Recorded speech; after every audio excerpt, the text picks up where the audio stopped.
Tonight's episode, we're going to go through the schedule. The Knicks schedule has just been released, and it's interesting, man. It's going to be an interesting 82-game battle for the orange and blue, so we're going to talk about it on tonight's show. Special guests. Tonight's panel, we got my guy JD Sports Talk returning. JD, how you feeling, bro? Feeling good. Excited to talk Knicks schedule, some big dates, and excited for the show here with Puma. Yes, sir. And special guest making his KnicksFanTV debut, the owner, Art to Ink Tattoo Studio, Uptown Harlem World, and also one of the stars of Black Ink Crew on their 9th season on VH1. We got Paul Robinson, aka Puma. Puma, welcome to the show, man. Thanks What's for coming on, going on, bro. man? I appreciate y'all having me. You know what I mean? Die-hard Knicks fan here, so it's a pleasure to be on KnicksFanTV. Yeah, man. Yes, sir. Absolutely. So let's get into the schedule, fellas. So we're back to an 82-game schedule. 72 was last year's, back to 82. And one of the first things that stuck out to me, number one, was 22 nationally televised games for the Knicks. The league is showing the Knicks love. The orange and blue is back. Put some respect on our name. 22 nationally televised games and 7 on NBA TV. So 29 sorta. But you have the home opener on ESPN against the Celtics on the 20th. They're at Philadelphia. No, they got Philadelphia coming to the Garden. We go see Milwaukee. Bobby Portis and the defending champs. November 5th on ESPN. You got Knicks and Lakers at MSG on TNT, November 23rd. Knicks and Nets in Brooklyn, November 30th. That's another TNT game. Golden State, Chef Curry coming to town, maybe with Clay, December 14th on TNT. You got the Hawks game Christmas Day at Madison Square Garden, ESPN. Boston again on January 6th, TNT. You got Kristaps, Luka Doncic, Timmy Hardaway, and the Dallas Mavericks coming to MSG on ESPN January 12th. You got Zion and the Pelicans coming through January 20th on TNT. Knicks again playing the Milwaukee Bucks on national TV January 28th. You got John Moran and company coming through on February 2nd. That's another ESPN game. Lakers again February 5th in LA on ABC. Knicks and Nets at MSG on February the 16th. And then you got Miami coming through to the Garden February 25th. That's an ESPN game. A home and home against Philly. One on ABC, one on ESPN. That's on February 27th, March 2nd, respectively. And then you got Knicks going to see CP3 and company in Phoenix, March 4th on ESPN. March 6th, you got Knicks and Clippers on ESPN. And then you have Knicks and Nets again, ABC, ESPN on March 13th and April 6th. Knicks Hawks March 22nd. That's a TNT game at MSG. And yeah, man, it's going to be an interesting schedule. Couple other notes. As I said, the home opener is October 20th. You have the road opener, October 22nd at Orlando. So the home opener is October 20th versus Boston at MSG. Then the road opener, October 22nd at Orlando. Christmas Day against the Hawks at MSG. New Year's Eve, they go to OKC, go play the Thunder on New Year's Eve. You have the typical MLK Day game, which is January 17th versus the Charlotte Hornets. And so those are some of the key dates. Two of the biggest things for me, fellas, is the West Coast trips. Knicks have 2 brutal West Coast trips on this schedule, man, and that could be, once again, the West Coast trip to me is always the equalizer in the Knicks season, man. And the first one they have, which is interesting, let me just pull it up here. The first West Coast trip that they have is at LA. This is February 5th, I believe. At the Lakers, at Utah, at Denver, at Golden State, at Portland. That's February 5th at the Lakers, February 7th at Utah, February 8th at Denver, the 10th at Golden State, and then the 12th at Portland. And then they finish with a 7-game road trip, which is at Philly March 2nd, at Phoenix March 4th, at the Clippers March 6th, at Sacramento March 7th, at Dallas March 9th, at Memphis March 11th, and then in Brooklyn on the 13th. That's heavy, man. That's a 7-game road trip. 7-game road trip, man. JD, I'm going to start with you, bro. What were some of your thoughts on this schedule? Well, I'm excited. I'm excited about the schedule. From a national television standpoint, the Knicks are seventh highest national TV games, and hey, the Knicks. We talk about the Knicks being a national story. Well, they're gonna have an opportunity this season to have the national media talk about them because they'll see us 22 times and then 7 on NBA TV, and it's an exciting time for this franchise. When you look at also some of the other teams that have national TV games, for example, the Bulls, who had a free agent frenzy, but they only have 11. The Heat had some signings, but they're 13th with only 22. So it goes to show you that as long as the Knicks are something, are relevant and they're solid, they're going to be one of the top teams to watch in the NBA. And out of those 29, 18 are at home. So the ratio 18 games at home on national television versus 11 on the road goes to show you the NBA also wanted a lot of these national televised games to be at Madison Square Garden. So that's something else that I'm excited about. Also, we have 17 games until we play the Brooklyn Nets. When the schedule comes out, everyone has their specific teams that you look for. Immediately, you're looking for that team, whether it's the Lakers, the Hawks, the Nets, teams that you want to play. I like that we're playing, the Lakers and, the Nets and some of these other high market teams after we play 10 to 15 games gives us an opportunity to get acclimated, to get some chemistry going so that when we do play some of these teams and these games are anticipated, we have some chemistry going and maybe we can put out a more positive result. And then the back-to-backs. We have about 10 games on the back-to-backs. And when you talk about Derrick Rose and you're talking about Kemba Walker, that's a positive because, there's not a lot of back-to-backs for Tom Thibodeau to manage. And lastly, to your point about that West Coast trip and, some of the tough points in the schedule, when I look at that road trip, I look at, that could be an opportunity for Tom Thibodeau to expand his rotation, especially when we go on these West Coast trips. Those are going to be moments where, you look at the McBrides and the Grimes and some of these other young players to hopefully help you get through those tough stretches. Because when you get to that point, on the West Coast, sometimes the coach looks to manage the minutes more and get contributions from other players on the team. So, and as far as it being tough, hey, this is what we wanted, right, CP? So let's get it. Play who you play, man. Puma, what was your thoughts when you saw the schedule, man? Well, one, I was excited to see all the televised games. You know what I'm saying? Like it's good. I can't wait. Now Charles Barkley has no choice but to talk about us on TV.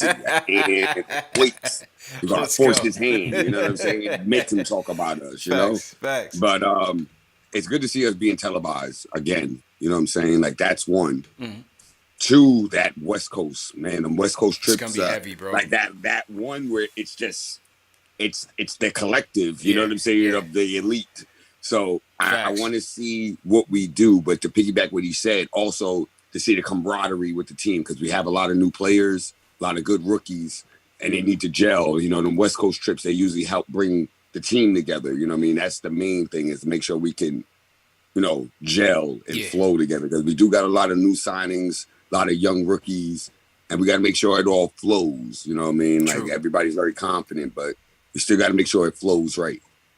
True indeed. And so to everybody in the chat, once again, hit that thumbs up button for you boys. CP, JD, Puma in the building going through this Knicks schedule. And like you said, JD, I mean, look, you can't overlook any of these opponents, right? But just looking at the start of the schedule, home against Boston, then you have a back-to-back against Orlando. Obviously, Philly's going to be tough.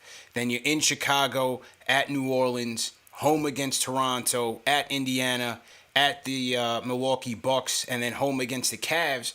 I mean, those first 10 games, I think we should be able to get off to a good start. I can't say it'll be 8-2, but I think We should be 500. we should be We should be 500 we at should. least. We should At the at least minimum, at the 500. minimum. Exactly. At At the the minimum. minimum, So 500. at least we have a chance to start shoot out the gates fairly well. But again, I think those West Coast trips are going to always be dangerous for us, especially the one late in March where it's a 7-game road trip, because that includes at Philadelphia as well. And we still don't know with with Philly, so let's not be too confident about Philly, because we don't know. Nobody knows what's going to happen. You know what I'm saying? We really don't know. We don't know I'm if Ben counting is going to be there, if they're going to trade him. I feel like Simmons will start there at the very least. You know what I'm saying? Yeah. And with Simmons and a healthy Embiid, at the regular season, they're going to be a tough team. Right. We at least know that. So that's going to be interesting there. And then another part of the schedule that could be interesting is, I went back to tiebreakers last year. We always talked about the tiebreakers and how, getting swept by the Heat really hurt us. And, those games against Charlotte, those games against Atlanta, like those games mattered. Sweeping the Hawks mattered in terms of us getting that 4th seed. And so, at the end of the season, you're looking at the end of March, we're home against Atlanta, at Charlotte, at Miami, Detroit is a wash. Then you have versus Chicago, versus Charlotte, Cleveland should be a wash, Orlando should be a wash, and you have Brooklyn, and then at Washington, and then finish in Toronto. So that closeout of the month, closing off March, going into April, those could be some games that, could determine our playoff fate. So you got to factor in the tiebreakers against those teams who we're going to be in the hunt against, the Atlantas, the Chicagos, Charlotte. I think Charlotte has improved as well. So I think that's going to be interesting. Yeah. Yeah, and like you mentioned, as you broke down the different parts of the schedule and how we should be looking at it, Jonathan Macri, shout out to Jonathan Macri, had mentioned, I saw that he mentioned that out of the first 19, 11 are at home, and 12 of the first 17 are against non-playoff teams.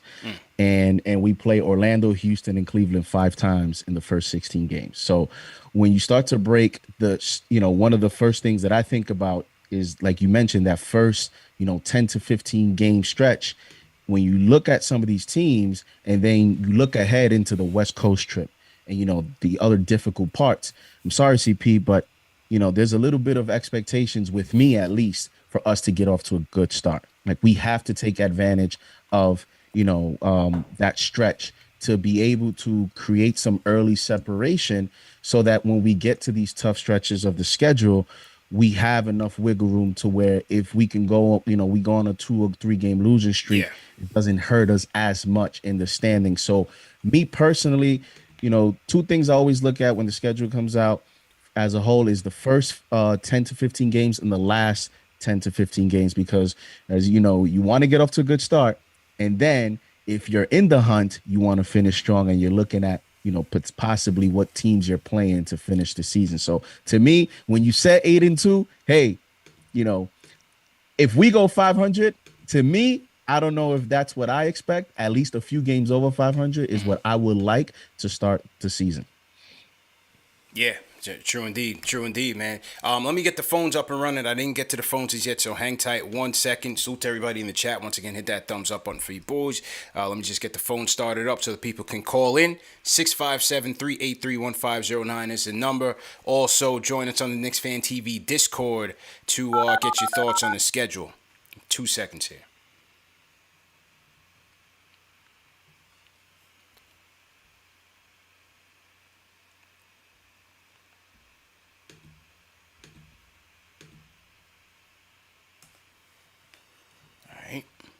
Your show will go live in 5 seconds. Should be good to go. 3, 2, 1. Blog Talk Radio.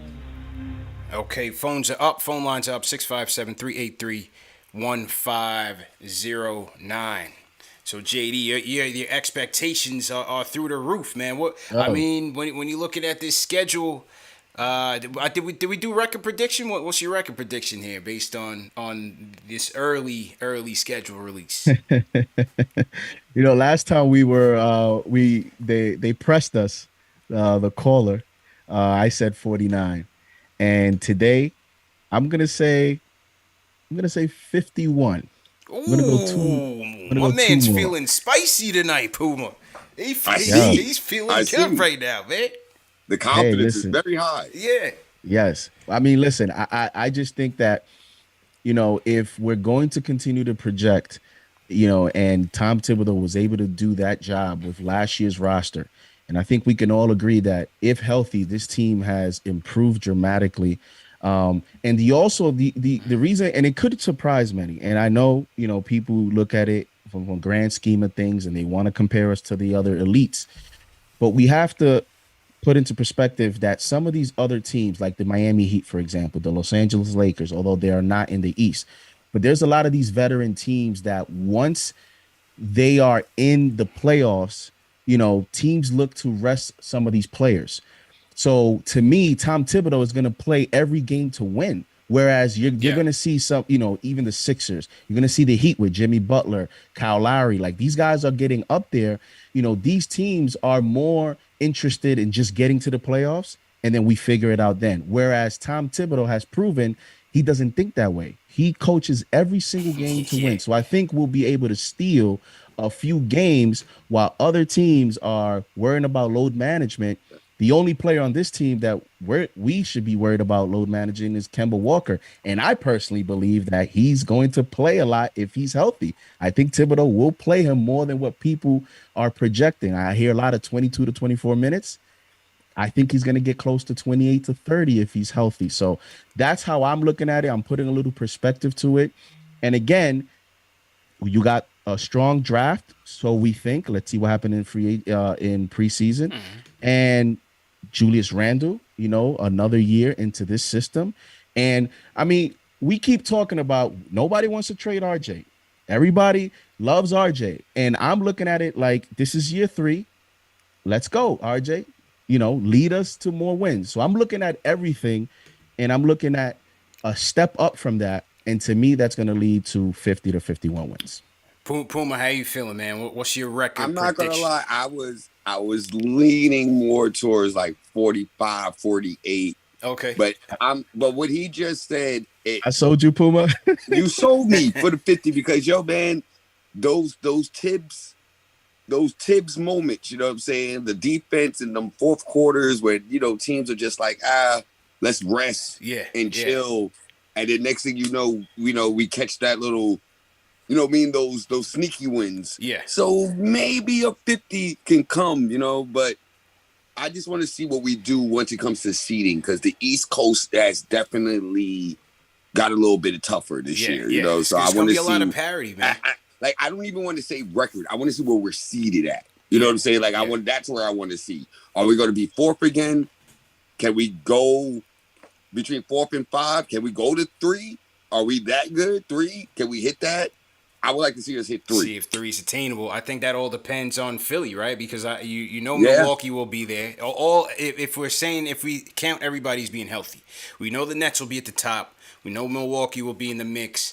I would have to think that Atlanta will be there. Hang on, let me plug my charger in before this whole thing goes south. Give me 1 second here. Got to figure Atlanta will be there, and Okay. And the Bulls. I got to figure Miami will be there, ahead of Chicago. I just think Miami's a lot deeper. I don't like the Bulls' depth. I don't think they have much bench depth, but their starting 5 is pretty decent. And then there's some sneaky points even in the beginning of this schedule. You have November 23rd versus the Lakers versus Phoenix at Atlanta at Brooklyn. That's a 4-game sketch. That's a 4-game stretch right there. That's tough. And that could go either way. That can go either way. That could go 2-2, 0-4, or maybe 4-0. Either way. I would love to see it, man. I would definitely love to see it. I'll go. Last year I sold them short, and I went 26 wins in a 72 Optimistic game CP. I'll go optimistic this year, even though, when it comes to the Knicks and the Giants, when you go into the season with no expectations, it turns out better than you thought. But I'll go for the sake of no tomatoes in the chat, JD. You know what I'm saying? We don't want the tomatoes in the chat tonight. Nope. Yeah, I'll go with. I think I said 47 last show. 46, 47. I'll go with a Hmm. 5-game improvement over an 82 game season. I'll go. Yeah, I'll go 47. Okay. I'll go 47. I was leaning towards that Yeah. 48, but I got sold. He sold me for the 50. I got sold on the Right. 50, man. I got And sold. if is there any chance, and it goes on with my expectations, if there's any chance for my prediction to come true, it has to be a big part of that has to be the start of the season. Yeah. That's a soft part of their schedule. They have to get off strong. Potentially, like you mentioned, go 7-3 or 8-2 for the first 10 and create that separation. And I just think that, when you look at some of the other teams that they're going against, as Puma mentioned, I'm looking at what's going to happen with the Sixers with Ben Simmons. I just believe that when the reports have come out that, he is not answering phone calls and he wants out, like everybody know he wants out, and they still haven't made a deal. It just could be that either Maury, who you and I know is very savvy, is waiting for a Dame Lillard type move, or they're just not going to be able to get the value for him that they expect. And so that is going to be a big reason for the Knicks, because I just think, and knock on wood, I wouldn't want Embiid to get hurt, but he is injury prone. And if he gets hurt, that's an opportunity for the Knicks. You look at that Miami Heat team, they're a little older. So injuries, a lot of these things will play into effect. And I just think that the Knicks, with this draft and the depth and just the coach, the way that he coaches every single game. How many times did we had these debates last year about, the way that he managed minutes? Yeah. And maybe now he's going to rest Rose, and maybe now he's going to go to Kevin Knox to give this guy a break. And he never did. He stuck consistent. He sticks to his rotations. And CP, why would he change this year? No, he has it's not gonna more change. expectations this year. If anything, he could have handled that last year. Yeah. But this year, with the new additions, he has more expectations. So I just think he's going to ramp it up, and he's going to definitely play every game to win. So Yeah, 100%. I agree with you 100%, man. He's locked I have a in. random Go ahead, bro. prediction. Yeah, bro. I have a random prediction. I think that Philly will trade Ben Simmons. I think that Andre Drummond signing wasn't for him to play on Philly. I think they're going to package him and Andre Drummond up somewhere. I would not be surprised if it's Sacramento for DeAndre Fox. For De'Aaron Fox. De'Aaron Fox. Okay. De'Aaron Fox. Yeah, I would not be surprised. Like, it wouldn't surprise me. Like, I feel like Fox wants out. Yeah. Like, I don't think that Fox wants to be there either. And I think everybody's so focused on Dame that they're forgetting about Fox. True. No, you're right. Halliburton is there. All these people are there. They have so many point guards in Sacramento. There's no reason for Fox to be there. And they just drafted Mitchell, and that's why I was kind of confused. And he had a great summer league. He had a great summer league. Had a great summer league. So, yeah, I think Sacramento is going to be in play. I think the Dame thing will certainly be in play, because I feel like that's the only logical star-for-star trade where Dame can still compete. It's got to be Ben. It's got to be Ben Simmons and Andre Drummond, because Ben Simmons for Dame is not equal. Yeah. Well, no, I mean just like as a framework for the package. Yeah. You know what I'm saying? As a framework, because I just feel like of all the teams that would be in contention, Golden State already said they're not going to blow it up for Dame to bring him home. Yeah. So I just feel like Philly is a realistic option, but they did say Sacramento was an option as well. And I really want to see what Klay Thompson comes back as. That's like that's one of the big. Besides the Knicks, I really want to see what Klay Thompson comes back as. Yeah, that's like one of my things for this league, like this season. I want to see what happens with Klay Thompson. One of my favorite non-Knicks is Klay. Yeah, Dame is number like one. If he comes back to that 38 in one quarter, Klay. Yeah, I think the NBA got a problem. Yeah, Clay's my guy, man, 100%. So I think they're saying he could. They're looking to bring him back by Christmas. So we'll see how that goes down. So to everybody in the chat, once again, hit that thumbs up button for you boys. CP, JD Sports Talk in here, and Puma in the building. Black Ink crew of VH1 Season 9 going strong. So everybody hit that thumbs up button, hit that like button, hit that subscribe button. We are in here heavy. All right, let's go to the phone, see what the people got to say tonight. Let's go to D from North Carolina. D, how you feeling? Doing good. What's good, CP? What's good, JD? Good. How you feeling, bro? Doing good. I feel like with our record, I think we have, like you said, with the injuries, it's gonna that comes into play. But I also feel another thing that's gonna come into play for our benefit is all the teams that have new coaches. So, that's they're gonna have to learn the coaches, and that might affect the games that we were able to pick up because of that. So, you have Indiana, you got Orlando, you got Boston. They all have new coaches in the East. So that'll help us. And as far as the televised games, Adam Silver was just as happy as we were that the Knicks are relevant again because that's money for them. Oh, of course. New York is the third most populated state with only one basketball team because the Nets don't count. So... Yeah, no, I hear you, man. Appreciate the call, D, and be safe out there. I think all of the Knicks-Nets games are national TV. I believe all the Knicks-Nets games are national TV. You got both Knicks and Lakers games on national TV, so we back, man. You see that energy in Madison Square Garden, man, like... It's nothing like MSG. Nothing like it, bro. Nothing like it, man. You can't beat it. Yeah, absolutely. Puma, did you make it to the Hawks series? Game 1 or 2?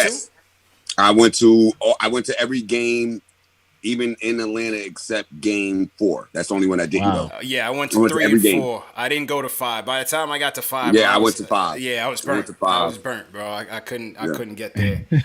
Yeah. No, I didn't go to game 3 in Atlanta. I went to game 4 in Atlanta and then game 5. Yeah, and then I got hurt. One CP knew that was a rough night in New York City, man. Shout out to Lee, the cops making sure we were all right. Yeah.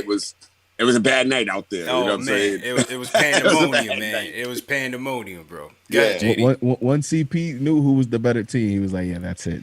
Yeah, yo. But you know what was really cool is when I went to Atlanta to see how many Knicks fans were in Atlanta. Yeah, I felt like I saw more Knicks fans than I saw Hawk fans legit out there, bro. There was like really a lot of Knicks fans in Atlanta. It was really cool. Yo, 100%, man. 100%. We were out there heavy, man. And it was just I couldn't get into your party. The line was so stupid. Yo, it was thick. It was thick. I had it jumping in the A, man. Yeah, you had it jumping. I'm not gonna even lie. The line was retarded. It was going around the block. It was crazy. Yo, it was crazy, man. It was crazy. Wow. So we'll I have to it. do. I saw it. Yeah, we're gonna have to do another road trip, man. Right now, I got my eyes on Miami, March 25th. That's a Friday.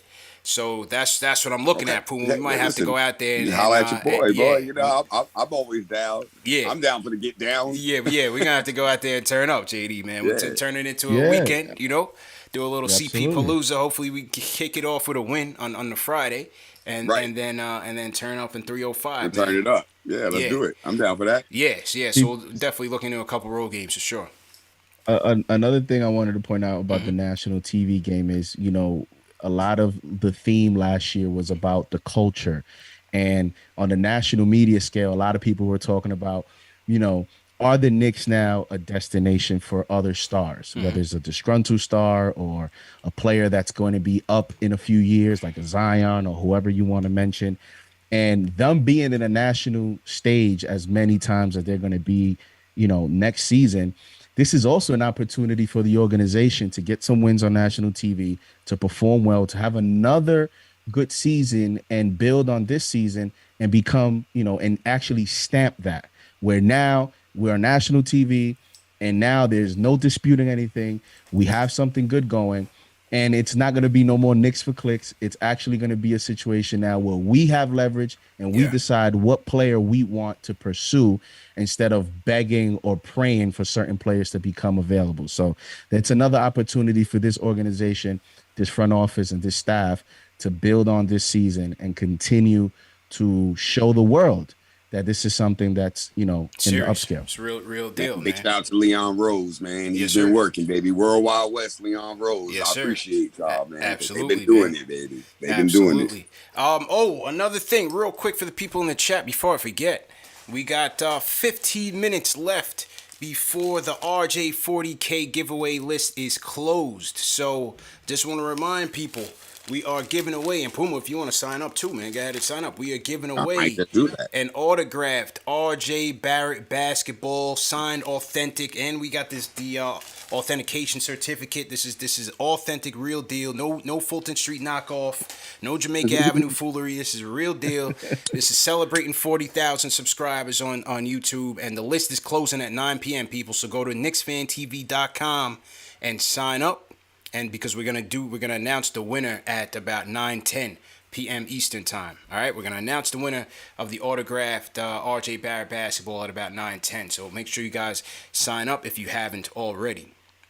All right, we got HP Carlos in the chat all the way from Portugal. Puma is hailing up Black Ink in the chat. So salute to my guy HP Carlos. He's been here every show, no matter what time. Carlos. Yeah, what up, salute Carlos? to HP Carlos. Also, my guy Lloyd Barker Rock Jr. checking in from the West Coast. He says 52 wins. He said the Knicks are a much improved team from last season. Stop selling us short. Stop believing the ESPN hype.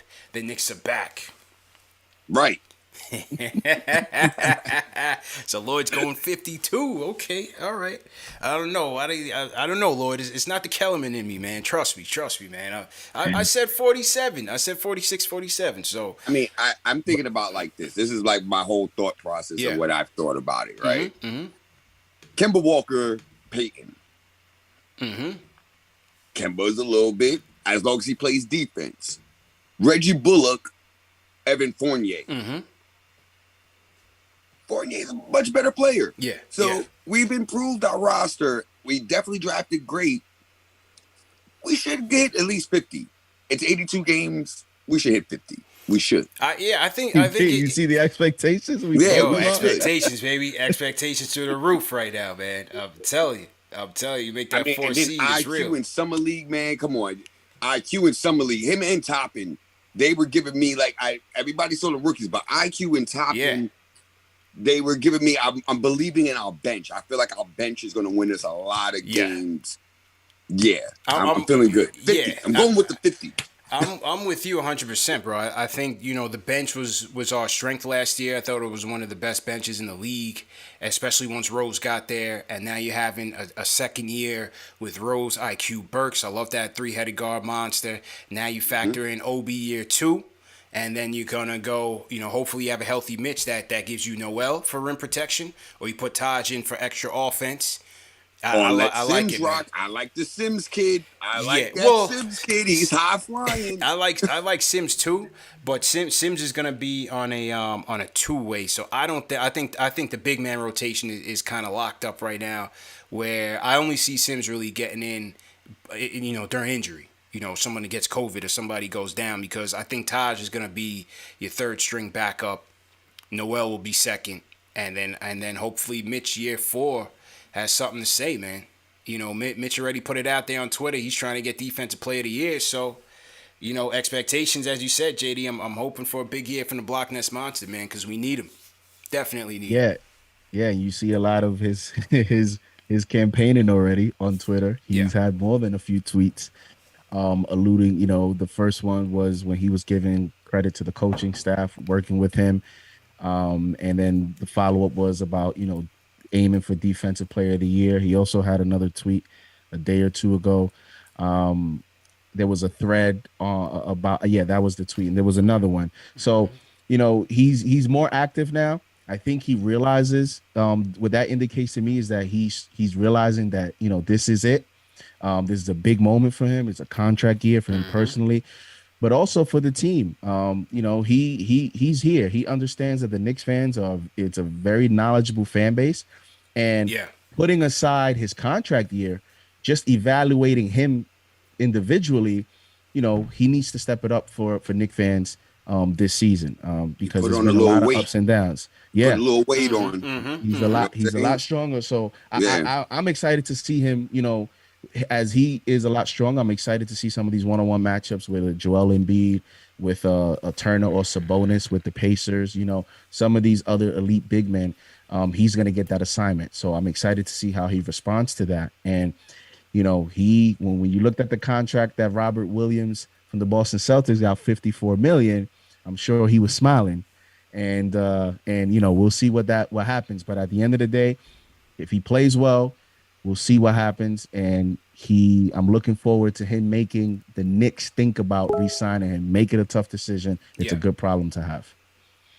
I'm glad that we signed Noel back too, because Noel definitely put in work when he was down, while Mitchell Robinson was down. Noel, he came through for us many, many times. I can definitely give him that. Yeah, Noel definitely held it down for us. And then once the official contract numbers came out, I thought they were all good. When it was first announced, I was like, man, Noel kind of overpaid. But when you figure that they have full team options on the third year of everybody's deal, they have a full team option on the fourth year of Fournier's deal. And Kemba, they didn't do it. The Kemba, they just gave him 2 years straight, but it's still a cheap enough deal. I just felt like overall their approach to free agency was, okay, run it back, have stability, have continuity, but also don't handcuff ourselves as it pertains to making future moves. They still kept it flexible, and they still kept it competitive. And so I like what they did there in the offseason for sure. Sure.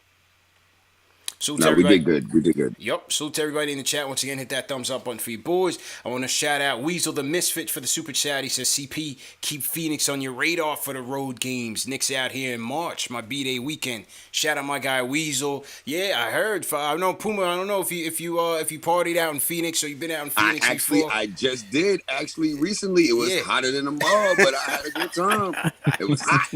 Oh, baby, it was hot out there. Though. I could imagine, man. Valley of the Sun. But yeah, I heard Phoenix turns up. I don't know if it's Scottsdale or whatever the case may be. Yeah, Scottsdale. That's where it's at. Scottsdale. I went there. Yes. Yeah. Turn up. Okay. All right. So Weasel will we might have to make that happen. My guy Eric Booker says home opener October 20th, week of my birthday.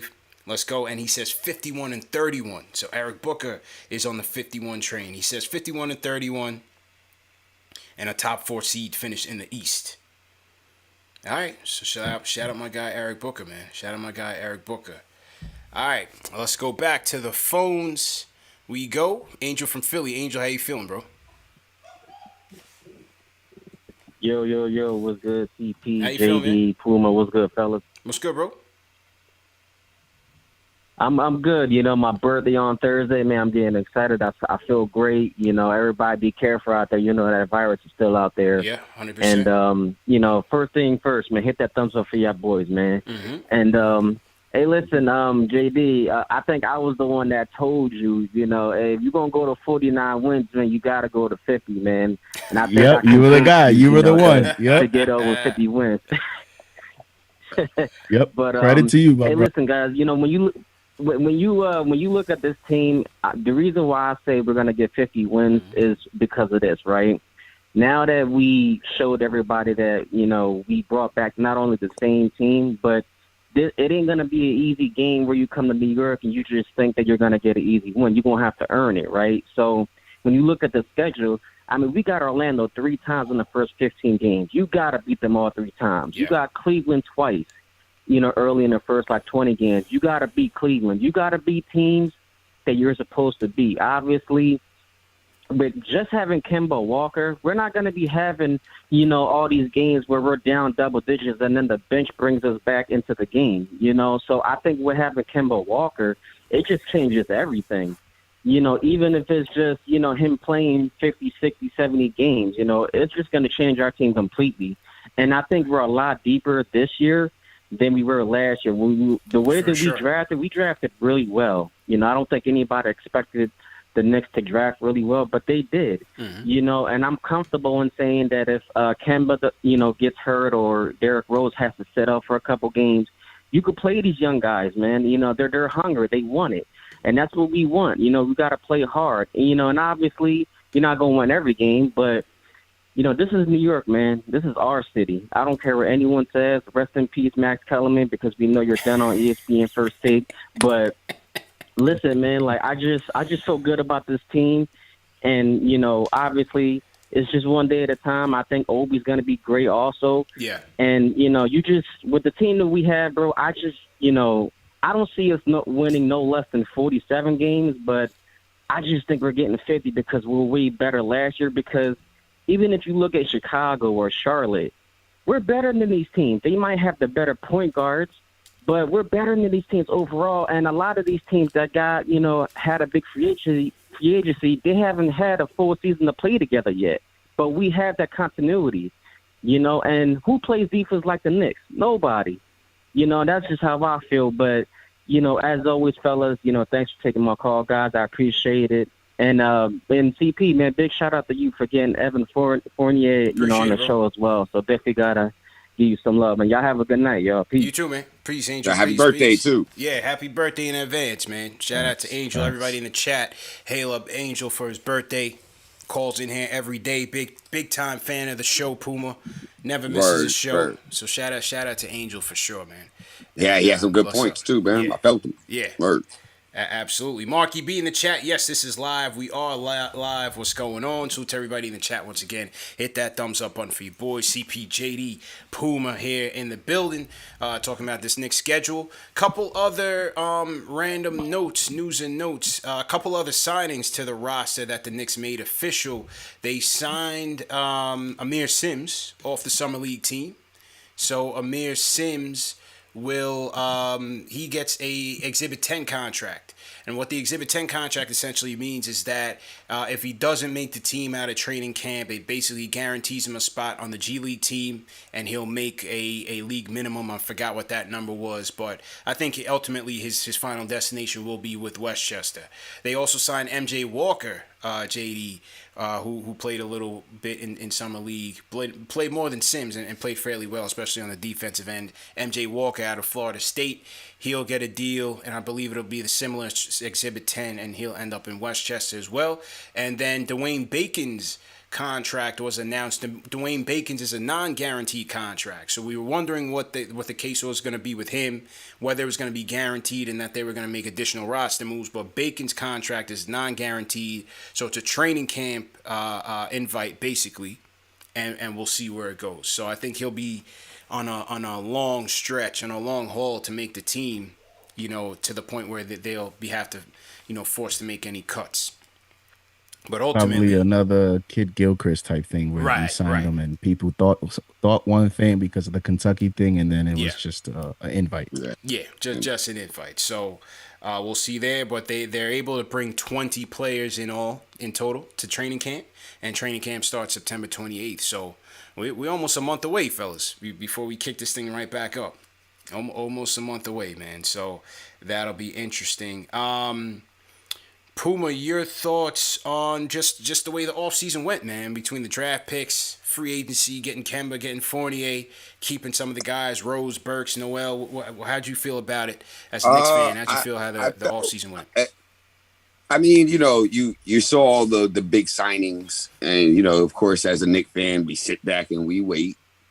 I was a little on the fence with the Evan Fournier, and then I watched Olympic basketball. And I'm not gonna lie, he gave me a lot more confidence.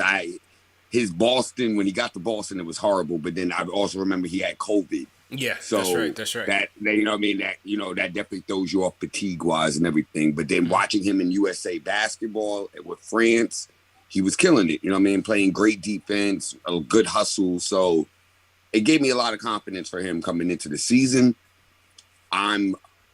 Kemba has to play defense. That's what I'm mainly hoping with Kemba. I know once MSG lights come on, he's going to do what he does offensively. Defensively, I'm worried, but I like the signing. I love it, honestly. Brought my boy from the Bronx back. I like our drafting. I like the way we were looking in Summer League. I'm feeling very confident in Obi Toppin. I think that Obi is going to surprise everybody in year 2. I think he may make a bigger jump than RJD. Yeah, and I'm saying it now. I think Obi is going to do something that we're going to be very surprised. I think that he's going to come through this year. I have a feeling. I know he has to wait behind Julius Randle, but I feel like he's going to really help the bench a lot, and it's going to be really surprising.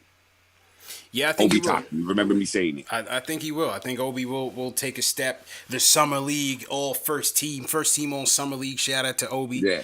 And like I said, during summer league, it was just good to see him get out there, get his confidence back. Show off an arsenal of moves. Whether it was back to the basket, you saw him being effective in the post. You saw him in the face-up game attacking. You saw the 3-ball was a lot better, a lot more accurate, especially in the summer league. So it's just good to see him carry that forward into training camp. But I do have one question though. Like, all right, so if RJ does not, improve,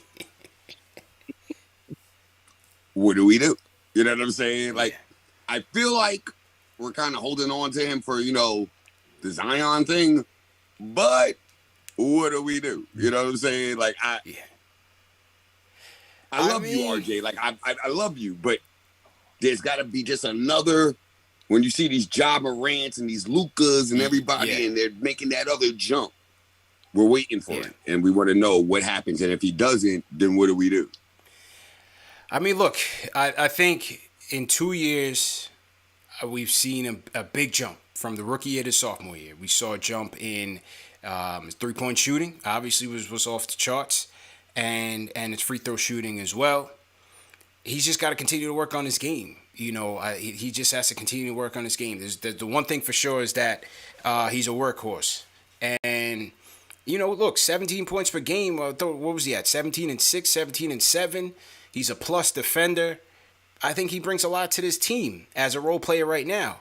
Yes, we want him to take that next level, right? We want him to get to that star, borderline, all-star level. And I think there's still room to grow, right? I mean, he's only 20, right? 20 years old, if I'm not mistaken, or 21. So I think 21. So I think RJ still has time. You just hope that he doesn't take any type of regression. Like, does the shooting numbers come back a little bit this year?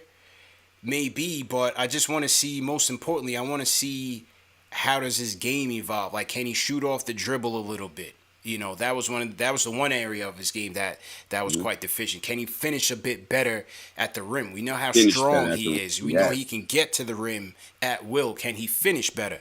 Can he finish with a bit more touch in the mid-range? Those are the things I'm really going to be looking for out of RJ to see if he adds those to the arsenal, then he can go from 17 to say 21. 22. Now we're talking. And he talking. keeps that 75% at the free throw line.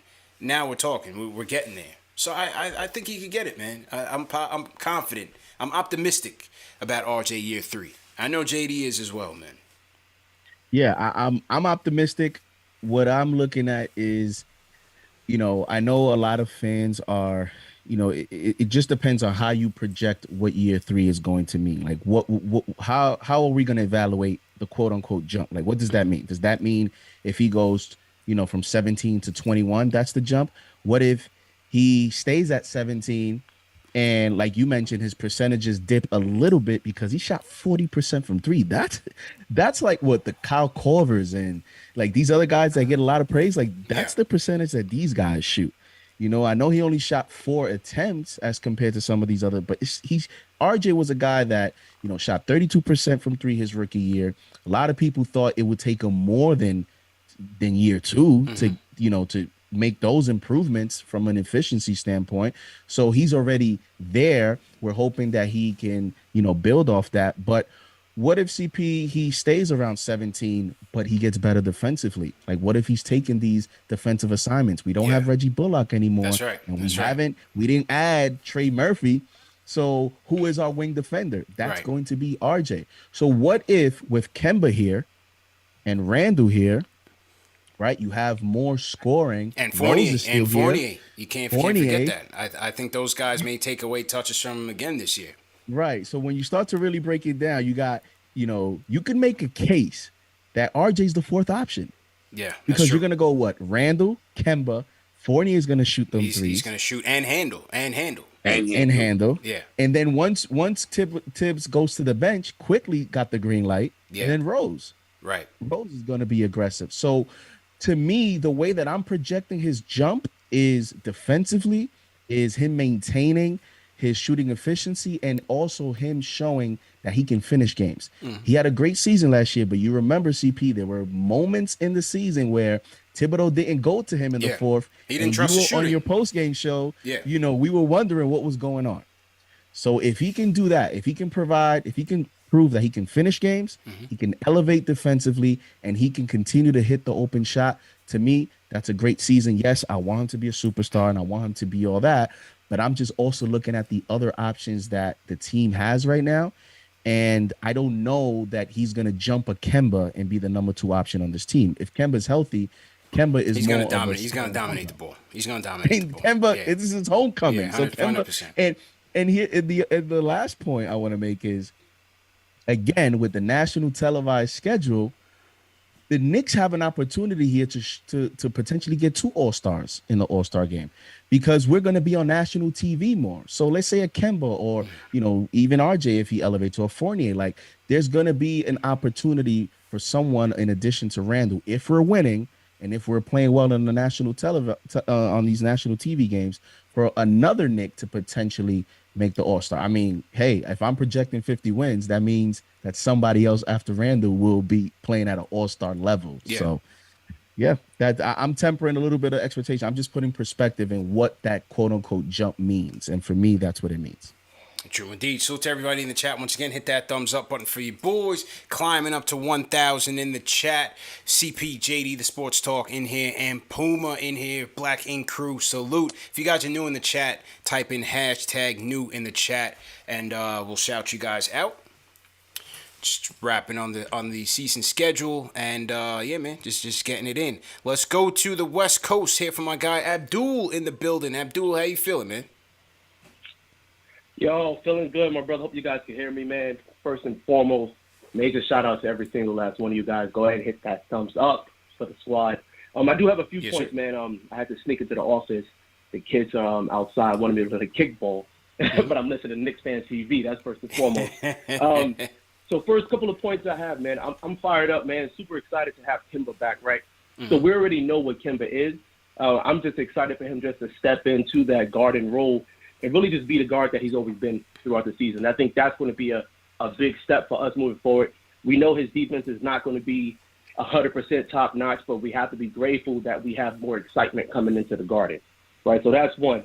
Me, for RJ, I'm excited to see his jump, right, just coming off the board scoring. I want to see him do more of that this season, right, because now we have an additional guards who can deliver the ball to him. But let's just see where he's going to be as far as moving around the court, right, finishing that jump shot, right, continuing on that three-point shot that he had. When it comes to Obi, just playing with the confidence that he had in the summer league, but then also coming off of the playoffs last season, right? He's only going to probably get so much minutes, but I definitely would love to see his defense improve a little bit more. I think Tibbs will trust in him a little bit more if that defense can get together. Quickly, just being efficient, right? We know what it is, coming off the bench, just have smart shot selections. We talked about that pull-up jump shot and not always reverting back to the pull-up, right, that little floater. If he can get that jump shot like the majority of the guards in the league, that will take his game to another level, but then also have more of an offensive threat when passing it to other people on the team. Mitch, I'm excited for Mitch. Been watching him on Twitter. And he's putting on weight, which is tremendous, right? But that weight's not going to mean nothing if you're not healthy for us. Yeah. So that's going to be a big factor for us, Mitch being healthy, right? That's going to be a lot of trouble. Our defense, we're just going to have to continue to improve on that. And then last one, CP, I've been looking for it, but any word on Quentin Grimes? Like, did he get signed? Did we give him a contract? Or how does that work? Like, any word on him? I haven't seen anything official on Grimes. I know McBride signed his deal, but Grimes should be fine. He should be signed up and ready to go before camp starts. There's normally not an issue with the first round picks, so that should be that should be locked away fairly soon. Okay, cool. Yeah, because I was worried about it. I was looking around like I know he kind of picked it up towards the end. Yeah. So I'm a huge fan of him, man. Me too. You can tell what he's going to be for us, and but I'm guessing. The more they wait, the more he gets to prove that he's going to earn that. But, yeah, man, I appreciate you guys once again, man, always holding it down for us on the West Coast, just being able to have this family, right, that we have online. And I heard somebody say something about the Phoenix game, so I already circled a few games. I'm here in California, so Phoenix is a little bit closer. So I'll be out there representing. I'll have my Knicks fan TV hat on, going hard. Let's go. Let's You go. guys appreciate it. Abdul, appreciate you, man. Checking in from San Diego. Appreciate that. Yeah, Puma, what'd you think about McBride and Grimes, man? Did you get a chance to catch Summer League? Yeah, of course. I was on it. Let's go. McBride, man.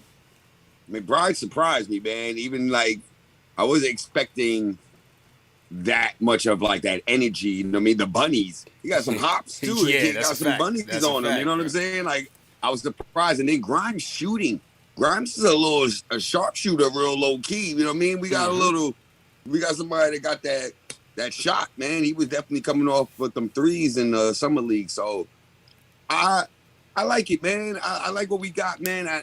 I feel really confident about what we're doing, man. Like I said, Leon Rose, Worldwide West, shout them out, man. We got to give them much more love than we have been. Because they have, man, I've been through some horrible Knick drafts, man. Yeah, horrible. That's a fact. The PTSD is real, right? Good. The PTSD is real, man. Oh, so real. So real. You know what I'm saying? So it's good. It feels good, man. Yeah, you know, the thing with them, and even though it's just only summer league, the kids just seem like they're just very cerebral, you know, just very much in tune with what's going on, the speed of the game, just playing very much within themselves, not trying to force things, not trying to create highlight reels, just, you know, playing within their game, the game that they know how, and playing to their strengths. And you know, again, it starts with defense. Both of them tenacious defenders, at least from what they showed especially on paper. McBride. Especially McBride. McBride was playing that defense, boy. Especially McBride. McBride. I really like McBride. Yeah, absolutely. And then with Grimes, man, the 3-point shooting he just went crazy last 3 games. He just went absolutely bananas with the 3-point shooting, and so you know, that was very encouraging. And then McBride started flashing the 3-ball quite heavily last couple of games as well. So it's very encouraged, man. Very encouraged by our rookies and IQ's leadership also, man. Yeah. Like, you know, like IQ was the leader of that summer league team. You know what I'm saying? And you've seen it, and he held on to it. And then also seeing Tibbs and IQ's relationship after the game. Right. Each game you saw Tibbs run up on first IQ thing. Just talk. First thing, and just talk his head off. You know what I'm saying? I was like, yeah, IQ is going to be special, man. It's going to be good. Yeah, absolutely, man. Looking forward to seeing those kids, preseason's going to be fun, CP. It's going to be fun because the depth of this team, you know, every preseason game is going to be something to look forward to. And one of the things about these 2 young players is that, you know, they connect with the coach, you know, in terms of what their strengths are. Gritty, defenders, energy, intelligent, high IQ players. And when you look at a coach like Tom Thibodeau, as you know, we all know in a long 82-game season, there's going to be moments where, you know, whether it's a back-to-back or whether it's that West Coast trip that we talked about, whether it's an injury, you know, Tibbs is going to look down the bench. He's going to see 2 rookies that he is not going to be afraid to throw out there. Whereas last season, he's looking down the bench and he's looking at Kevin Knox. He didn't have trust in him. He's looking at Frank. He didn't have trust in him. You know, and these guys are rookies, and I think he will grow to have more trust in them. Now, these rookies do have to now build on this summer league and duplicate that in the preseason because this is a phases thing. You know, it's a football term where you talk about mini camp, training camp, preseason. We got summer league. Now we have, you know, training camp and preseason. They're going to have to duplicate this, and if they do, then that's going to validate their summer, and they're going to make some noise for minutes. Yeah, true story. I mean, and even before preseason is going to start in training camp and practice. You know, I think that's what kept Frank back. Just not showing and, you know, proving to be effective in practice. I think Kevin Knox, same way. What happened with Frank? Is Frank just going out the league? Did anybody pick him up? He right now is a free agent, man. So ain't nobody really knocking down Frank's door right now. We still have Knox on our roster, correct? Kevin's still there. I think the Kentucky connection will keep Kev alive. Will he get playing time? I think it'll only be injury, unfortunately. I don't see Kev's game taking a jump where Tibbs is like, all right, I'm going to play him over. Like, Burks he kept having flashes. Like, he would have flashes. Always. And then disappear. Yeah. Disappear. Kev's my guy, man. I refuse to give up on him, I want to see Kev win, but... Yeah. I want to see Kev win, but I don't think it's gonna be here. But you never know. It could be a similar situation with Frank, where there's no market for him, and then they end up having him going to unrestricted free agency and bringing him back. So you just never know. You never know. Let's shout out some people in the chat. Shout out my guy Johnny Wynn. He's team hashtag new Johnny Wynn. What's going on? Who else we got in here? Thomas Jenkins Jr., Alan C., team hashtag new. Welcome to the show. We got CPJD and Puma in the building talking Knicks schedule and just overall offseason and expectations. Hit that thumbs up button for you boys. Hit that subscribe button. We're going to announce the RJ winner shortly. Let's take another call. Let's go down to San Antonio. Let's go to the Alamo. Chris, what's going on? Hey, how you doing? What's good, Chris? How you been, bro? Man, I'm hanging out. I'm excited for the season. Yeah. You guys are talking about 50 wins, and I'm right there with you. Like, I guess there's only up to go, so we can't look down anymore.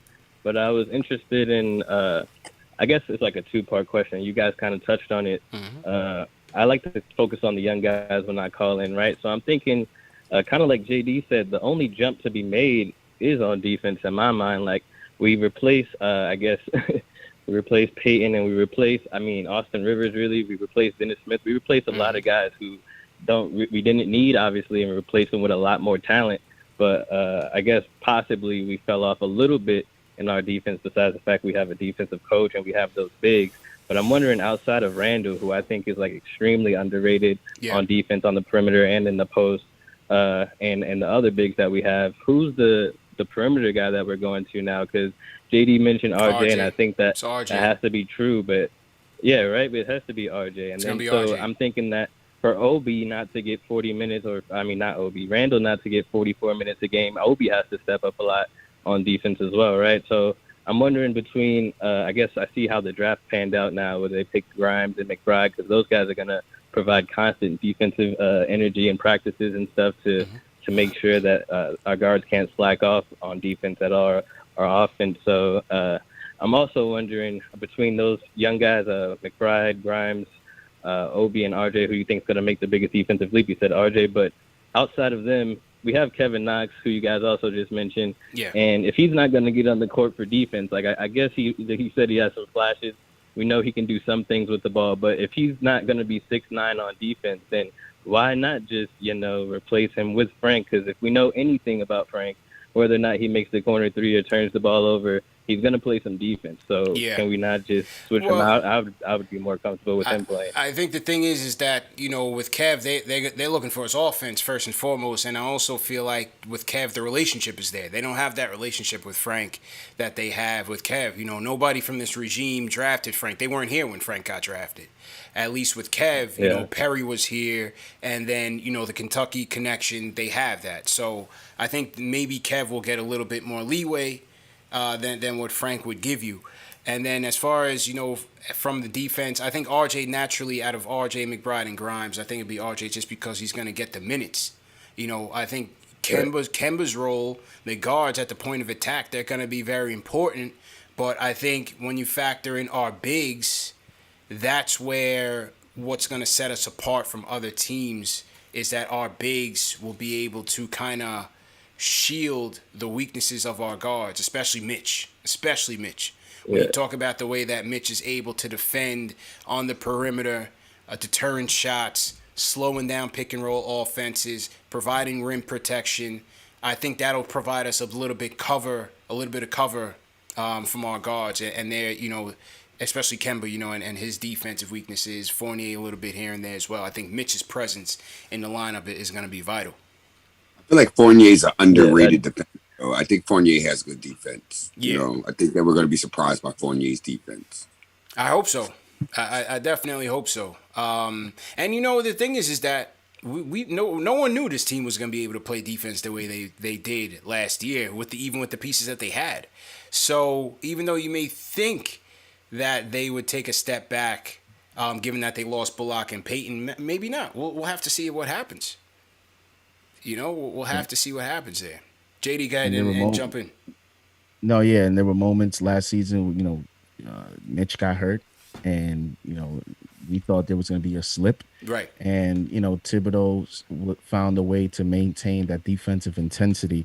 And I think also, yeah, signing Fournier and Kemba as opposed to losing Peyton and Bullock defensively. Yeah, you sort of take a hit defensively, but I think it also speaks to Tip's confidence in his format in terms of needing to have 48 minutes of rim protection between Noel and Mitch, and him believing that his system, can sort of hide some of the deficiencies in the perimeter.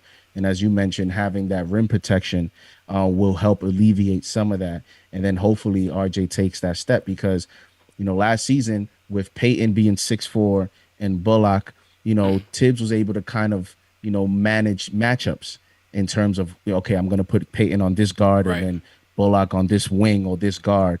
Whereas when you look at really the starting lineup or projected starting lineup, it looks to me that Kemba's going to have to guard that point guard. And Fournier is going to have to, guard one of these twos or whatever. So like RJ is the guy that's going to be left on an island with, some of these top players. Tibbs doesn't have those kind of, creative weapons this year, but he will have the rim protection to kind of help out. So, I think Fournier gives you a lot of effort. He's averaged a full steal over the last few seasons. And I know people may look at it like, oh, that's a steal, but a steal is a good indicator of effort. And it doesn't necessarily mean that he's a great defender because the steal category doesn't indicate that, but it does, indicate effort. And so he'll give you that. And I'm just hoping that, with them being motivated and the spotlight, the whole New York thing, and then Thibodeau demanding that, a lot of coaches demand that, but somehow Thibodeau demands it and gets it, and he actually gets you to play some of it. It doesn't mean that, Kemba's going to be an elite defender or Fournier is going to be an elite defender. But I think at the very least, he'll have them paying attention. He'll have them try to stay, stick to their assignments. True indeed. So to everybody in the chat, once again, hit that thumbs up button for you boys. The call-in number, for those of you asking, 657-383-1509. CPJD and Puma, Black Ink Crew's finest in the building. Let's get those likes up. Hit that thumbs up button for you boys. We're going to take a couple more calls and then wrap up. Let's go to Jersey. Val, what's going on? Earlier, you guys proved some points, and I wanted to just touch on them about RJ. See, RJ would be able to take that leap like Ja Morant and Luka, but the difference with those guys and RJ, those guys dominate the ball on their team. RJ, we don't even know if he's the second or third option on this team. And I feel like, I'm going to say this, it's going to be controversial, but I feel like everything we get from Randall, we can get from RJ. And RJ can actually play off the ball. RJ can rebound like Randall. RJ's left-handed like Randall. He's 2 inches shorter. It's essentially a weird kind of same player. So if we prioritize RJ the way those Ja Morant, Luka, and Zion's teams did, I do think RJ can be a 24 and 8 and 7 type of guy. And I just want to hear your opinion about it. I love what you're doing with the show, and the Evan Fournier interview was amazing. Thanks a lot. Thanks a lot, Val. I think, when you're comparing RJ to Julius, I think you're selling Julius a little bit short in terms of his shot creation that he had this past season. He was on an offensive bag that he was an all-star because of it. You know what I'm saying? And I think RJ needs to work on that part of his game. Right now, RJ's strengths are on a catch-and-shoot three and, bully ball into the basket and getting those rim attempts. His in-between game, his intermediate game is just not there. And that's where Julius Randle was top-notch for the Knicks because his shot creation off the pull-ups, off the dribble, was there. I think do I have this number here? Hold on. Pull-up jump shots, RJ was effective field goal percentage 34% on 2.7 attempts. I don't think I have Randall's in front of me, but conversely, you brought in Fournier, who has a 53.4% effective field goal percentage on 5 attempts. Kemba, 47% on 8 attempts. Derrick Rose, 50% on 5 attempts. Alec Burks, 53.5% on 4 attempts. RJ's that's the part of his game that he's working on. Admittedly so. This is what Drew Hanlon said that they're working on. I don't have Julius's number, but just from the eye test, Julius was just way better offensively. And that's not a knock on Arthur. That's just the reality. That's just the reality, fellas. I understood what he was trying to say, but same time, it's like, nah, Julius Randle, he put in that work, you know what I'm saying? And definitely, like you said, shot creating, you know what I mean? RJ, we're hoping year 3. Come on now. Year 3, RJ, this is what we need to see, man. More shot creation, you know what I mean? A little bit more aggressive to the basket. Converting and finishing at the basket. Oh, my God, I hate missed layups. If there's one thing I hate on the play there, it's missed layups. And RJ had one too many for me. And that's going to be one of the interesting training camp. And I guess, well, I mean, even if it's a training camp storyline or headline, I guess you won't actually know till the first few games. Is, how does this coach and the coaching staff look at RJ for year 3? How, with Kemba coming in, what is, Tibbs has a lot of weapons now, you can say, right? Where these players need touches. Fournier, Kemba, Randall. You have a lot of scoring options here. How does Tibbs use, the new additions and then also paying attention to RJ's development, give him that opportunity? I want to just see how involved RJ is into the system in year 3, but also with these new acquisitions around him. So, and also, there's one thing we haven't said, but we gotta have to say it. We need Julius Randle to trust everybody too. Because if Julius Randle is not trusting them, he's not going to pass them the ball, and then that's all hell's breaking loose. Then, you know what I'm saying? He becomes the black hole. So he has to start trusting everybody. You know what I'm saying? It took him a little while to trust RJ. You know what I'm saying? So now it's like, all right, can you trust Kemba? Can you trust Evan? Will you pass them the ball? Yeah. That's the other thing, you know? True. Julius, year 1 with RJ, there was nothing there. Year 2, the chemistry was on point. Nothing there. You saw many moments where he would look at him and literally just like, forget it. Go to Peyton. Go to Peyton of all people. And that's why, and that's why I was saying, CP, with the expectations. There's expectations with the fan base, but also remember, when the season starts, all the fans, their mindset is going to switch. And at the end of the day, a lot of us fans remember this playoff series, right? In terms of the way that they finish some of these lopsided games, some of the criticisms of Thibodeau with terms of adjustments and all that stuff. Now he has a little bit more offensive weapons, so he's going to be looked at, early on to see how he implements everyone and how this team gels, who's going to be option 1, who's going to be option 2. This is going to be an interesting job this year for Tom Thibodeau. And I tell you one thing, if he's in the running again for Coach of the Year, then what can you say? So it's gonna. This Knicks team has a lot of storylines. It's a very interesting team, and I can't wait to see how it unfolds. True story. All right, let's go. Got a couple super chats came in. Angelo Carlos sends a super chat. He says, "Salute to the crew. Salute to everyone in the chat. Excited for this season's post games just as much as the games themselves." My guy Angelo checking in from Las Vegas. He was out in some league holding it down. Hoodies vintage. Puma, I think Hoodies vintage. He's always at the Garden. Decked out in the latest and greatest, or sometimes the vintage, vintage Knicks gear, always fresh. He says, super excited about the season in depth. I am hopeful that Tibbs doesn't burn the vets out and thinks long term. Side question, will minutes be an issue? I don't think minutes will be an issue. I think you have your set core. You replaced Peyton and Bullock with Kemba and Fournier, and the rest stays the same. I think the rest stays the same. But what about like Alex Burks in them fourth quarters, man? He's in. Well, who finishes? Who finishes could be in question. Yeah, right? Like them fourth quarters are going to be different, man, because Alex Burks was definitely coming through for many games for us in them fourth quarters, man, before he went down.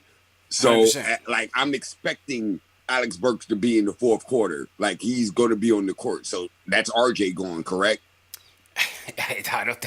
But you see how Puma says that? That's what I'm saying. Like, there's going to be so many storylines. That's another 100%, one. What is the finishing lineup? You have Kemba here now. Rose is his guy. So, who finishes? Kemba, Rose. Mr. Fourth quarter, Fournier. What Tibbs showed you last year was that, again, like JD said, there was times when he didn't trust RJ shooting. And he went with Burks, Bullock, IQ. He went with those guys because he wanted more shooting, right? And what they asked him in the post game press conference, they're like, Tibbs, what happened to RJ? And he would say stuff like, well, we were searching. In other words, we were looking for more consistent shooting at that time. So who closes? How do you factor in IQ, Derrick Rose, Kemba, Fournier, RJ, Burks? You got 6 guys right there that could legitimately vie to be out there with Julius, Mitch, and you could mix it around. So it's gonna be very interesting, man. It's gonna be very interesting to see where he goes. You mentioned 6 guys that can score, but 6 guys that are known in certain points of their careers to have hit clutch shots. So they all have that ability as well. It's just not only scoring options, it's players that can produce in the fourth quarter. So, I don't know if he does it based on combinations or he may just do it based on how the game is going. Yeah, I agree, man. Let me get to some more super chats, and then Davis hit me up on the on Google. So let me see what David's saying. Ari's into super chat, says, we agree, no more Frank talk. Please stop with Frank. That wasn't me, man. That was a caller that brought it up, man. So I'm just, get rid of him like Phil Jackson. Let it all go away. That's a fact. Dave, what are you saying here? OG Dan on the phones. Okay, let me get to OG Dan. Puma, how you doing on time, man? We got about maybe like 10 more minutes. I got about 5 more minutes. Okay, all right, no doubt. All right, so let's go to OG Dan from Long Island. Dan, how you feeling, man? Yo, what's good? What's going on, fellas? How you doing, bro? Enjoying the show tonight. Yes, sir. Yo, look, man, Sunday night Knicks in August, man. Ain't Sunday no night than Knicks that, in August, Dan. We got 1,000 people in here. Let's go. Just getting bigger and bigger.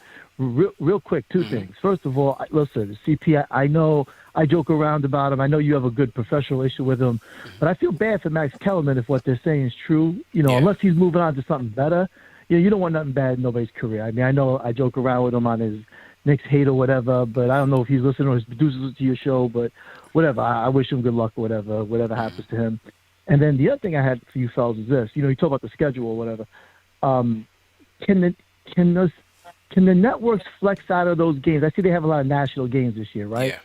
So can the networks flex out of those games if the Knicks aren't doing well, or do the Knicks have to be on those nationally televised games? I mean, obviously Christmas Day they have to be, but the only reason I ask that is because, I was disappointed with the national coverage. Whenever they had a national game, particularly late in the year, even Doris Burke, they didn't know the team very well. You would hope, though, with more national games, the national media will know our team better. They don't do their because homework, it's very man. difficult to listen. When I know the team better than they do, it's tough to listen to the game. So it's true. Anyway, I want to know what you guys thought about that. I think the flex is certainly possible. I think there has been situations, maybe even last year, or the year before that, JD, right, where we got flexed out of a national TV game. And then you also have the possibility that MSG could also be simulcast in the game as well. We don't know. Yeah, especially like NBA TV games. I'm definitely hoping my man Walt Clyde is on live NBA TV. Live and direct, yeah. So I know that ESPN has more of the ability. I think TNT, it is what it is. And I know that early on, no matter how the team is early on part of the season, they go through it towards the second half, latter end. I know ESPN has that ability to switch up the game. They usually don't unless it's like, it's like the team is really bad and then you have a really good matchup that's slated that time. Right. Unless it's like something like that, they usually stick through it. And as long as we got our man Mike Breen still in the mix, you know what I'm saying? Yeah. When he's doing our ESPN, ABC games, we should be good as long as we got Mike Breen still out there on the national stage, you know? That's a fact, man. That is a fact. Puma, man. Listen, man. Definitely appreciate you coming on. I appreciate you guys having me. Shout out to the whole Knick Nation, KnicksFanTV. Big shout out to my girls, Knicks Omni fans. I got to make sure I shout them out. Shout out to my girls, man. Those are my homies, man. And just shout out to everybody. This is going to be a good season. Yeah, man. God damn it, JD, you sold me. 51. You sold me, JD. I'm with you. Yes, sir. I'm with you. Let's get it. Let's Puma, go. let the people in the chat know where they can find you and what you're working on, man. Let them know about Puma 213 on all social media platforms, Instagram, all that. Black Ink Crew is coming back in October-ish. Season 10. You know what I mean? Yeah. Season 9B. 9-ish. Right. You know what I mean? Yeah. So, you know what I mean? That's possible. Shout out to my people out in Georgia, Chase Village. They got working on an art village out there. Arch Ink Studios in Harlem, 135th and 7th. And all the Black Inks all across America. You know what I'm saying? We're everywhere. So, shout out to the whole family, the whole team. Absolutely, and, man. Nick Nation, we here. You know what I mean? We Always, here, man. always. We here. We know what we talk Knicks on this show. Next episode, we got to talk boss talk, man, because you're doing a lot of big things in the community on the entrepreneurship wave, and we definitely have to have a whole show dedicated to that, man. I appreciate that, man. You know what I mean? Trying to make it happen for the youth, them. You know what I'm talking about? Of course. You don't know, man, and appreciate the time as usual, bro. Yes, thank you, guys. Thank you, JD. Love JD. CP, you already know, man. KnicksFanTV. We outside. Let's go. Shout out to Puma from Black Ink Crew. Salute to everybody in the chat. Once again, hit that thumbs up button for you boys. We are here discussing the schedule and some Knicks off-season talk as well, man. CP, JD in the building here. Wrapping up fairly soon. We're going to get to our winner of the RJ 40K giveaway. So make sure you guys stay tuned for that. We got a couple more calls we're going to take. Let me just rearrange the screens here, and we will get to the program. JD, man, not even basketball related, but did you even catch the Giants and Browns today, bro? Yeah, I saw some of it. They, backup offensive line played decently. The starters didn't play. So I'm pretty sure that's something that you're interested in. Yeah, it's like they switched the rules up now, which I'm all for player safety, don't get me wrong, but it's like I haven't really been able to really get into the season because it's like what I'm used to with the preseason games is, okay, first game, the starters go first series. Then you get to see, your draft picks. Then the next in line, then the next in line. So you get to see, like, okay, who has an outside shot, who's going to have some direct playing time. But now it's like they just mix in everybody on the second and third string. So it's kind of hard to see, like, who's going to get a legit shot to make it if you haven't been going through college football, and the draft all the way through. It's kind of difficult. And I think a lot of it also is this is the first year that the NFL is going to a 17-game schedule. Mm-hmm. So now, coaches in these preseason, they're kind of mixing their game plans and looking at how that plays because, player safety continues to be a big emphasis. And, there's speculation now, CP, that it is inevitable that the league will go into an 18-game preseason season. And if that happens, what's going to happen is the preseason will be just, for player evaluations. And I just foresee a future where starters won't play preseason games and we'll just have to wait to see for the season. Now, as far as the Giants, it's looking like their next game against the Patriots will be the quote unquote dress rehearsal. Mm-hmm. And the starters are expected to play at least a quarter or a half. So, and now, in terms of relating it to the Knicks, this period right now is, kind of like that little dry spot. So once the NFL season starts, it kind of helps me cope with the waiting game for the Knicks. So I can't wait for the NFL season because then, more sports is back. We got NFL and then we got Knicks thereafter. 100%, man. 100%. So definitely looking forward to it because my guy Danny Dimes needs work. I'm not giving him the Danny Dimes nickname. Forget that. He needs work. But back to basketball. That's what I'm saying, JD. That's what I'm looking every game like, all right, let me see what he's doing. And I don't even get a chance to see him. Like, is he Aaron Rodgers or something? He needs to be out there with all these guys working for a spot, man. We need to know, is the franchise here or is he just like a game manager type of guy? What is his situation? I don't know. We're going to find out. We're going to find out. You seen Kyle Lauletta out there with the... Remember Kyle Lauletta? Davis Webb? Oh, man. Davis Webb, like all these guys, somehow we're going to be, we're going to be these Russell Wilson because now everybody wants to get the next Brady, the next Russell Wilson, the next quarterback that's in the middle rounds. Kyle Lauletta, bro. Can't make it up, man. Can't make it up. And the Giants got the Chicago Bears first round pick next year. So for those that don't believe in Danny Dimes, Chicago Bears have a bad season. And if the Giants don't, then you have an opportunity in next year's draft to, possibly get your next franchise quarterback. Yeah, 100%. And so the Bears are there, wavering between Dalton and Fields. And I'm just like, just make a decision, man. I just need to see you guys go down the tubes and give us that first round pick. You know what I'm saying? It's gonna be Ryan exciting in New Nassib. York. All Yeah, of yeah. New York, all of New York. CP. I mean, you and I are Giants fans. But Yeah. the Jets, they got a quarterback, and he's played well. I He heard. had I a heard good Wilson's year looking last all right. preseason. Yeah. So you talk about Jets, you talk about Giants, you talk about Rangers, you talk about Knicks. New York is going to be on fire this year. Yeah, 100%, man. I got my fantasy football draft on the 7th. And that's another thing, too, why I'm like, I got to get into the preseason right now because I'm just not knowing who's who out there because the starters just aren't playing, you know? Like, where do you draft Saquon in this draft when he's not coming back until week 3? You know what I'm saying? So a lot of times I don't even pick Giants in fantasy football, bro, because the offense is just. And no, you know what? Slayton. I had Slayton last year, and he was okay. He was okay. Wasn't great, but he had some moments. But that's the thing with the Giants offense. You just don't know.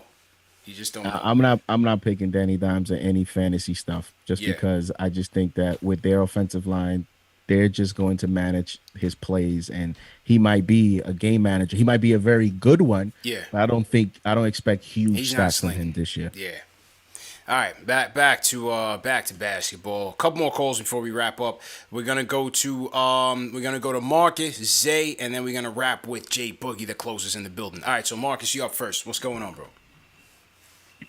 Yo, everybody, what's going on? How y'all doing, man? How you doing, bro? Yeah, I'm chilling, man. Just can't wait to the season start. Yo, hold on, Marcus. You gotta fix your phone, man. You gotta fix your phone. I'm not sure what's going on. Hello, you hear me? Yeah, loud and clear, man. Loud and clear. All right, yeah. Just hoping that Kimba stay healthy, man. Just can't wait to the season, man. But here's the thing. Like, I think they should have looked into also add some more shooters, like bring back Doug McDermott, bring back another guy who you should bring back Kylo Quinn. What's your thoughts on that? I mean, you got Fournier. If I'm going between Fournier and Doug McDermott, I'm going with Fournier, and we're good on that. And Kylo Quinn's not helping us, bro. He's not helping anybody in the NBA. He's not in the NBA right now. So I think we're good with what we have. We have a solid enough front court depth. We got Obi, we got Noel, we got Sims, we got Taj. Kylo Quinn wasn't going to be an X factor for us. And then, we got, I think we increased our shooting. We got Fournier here. We got Burks back. We have 2 rookies who can shoot the 3-ball well.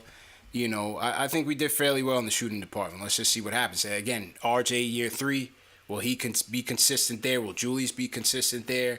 If so, I think we will have helped ourselves in that department.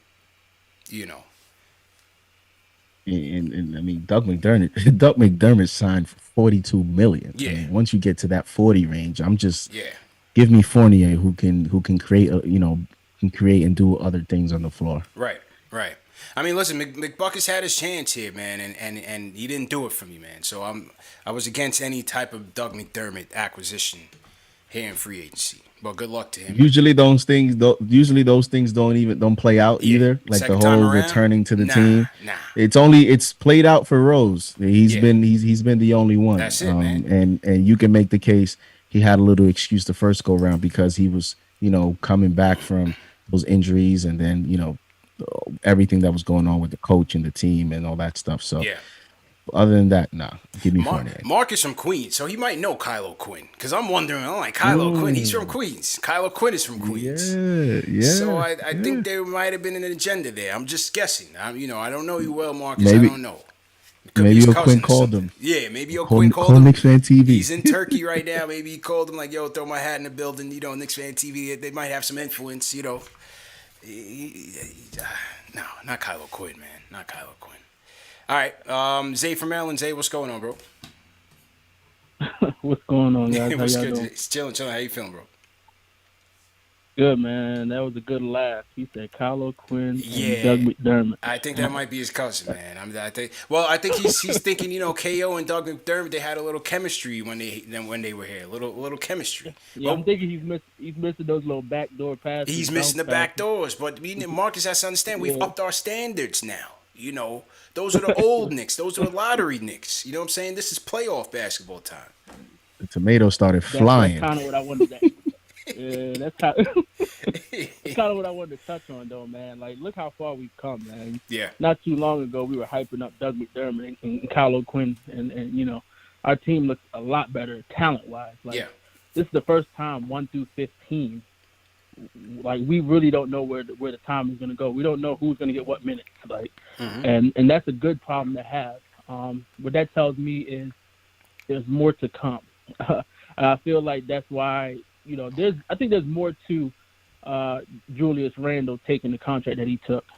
He must know something more than anyone else on the team if he took such a cheap contract about what's going to happen down the line. But ultimately, I think my biggest thing is for next season, RJ is the deciding factor. I think Tibbs is going to try to mold RJ pretty much into Jimmy Butler 2.0. And he's going to pretty much primarily be defense. And RJ could also go back to just playing his old style, just kind of running the floor, just playing his own game instead of being on the corner shooting threes. We got enough shooters now.